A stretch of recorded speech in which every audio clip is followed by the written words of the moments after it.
give you an example, and I'm kind of going back even just only a couple years ago when the pandemic happened. One of our clients had just a huge spike in volume. It was in the airline industry. As you can imagine, when the world kind of shut down and stopped, everyone had to cancel flights, reschedule trips.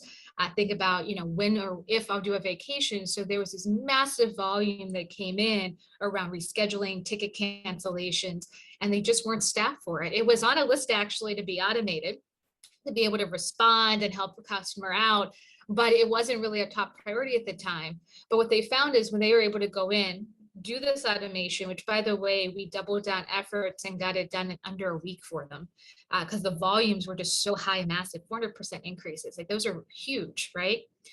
The thing we were able to do with those people, though, they were very technically savvy folks, and we had a lot of other areas in the business that they can add a lot of value. So not only do we do the automation, we helped redeploy those employees so that they can do that other higher value work for that organization, and that's still running today.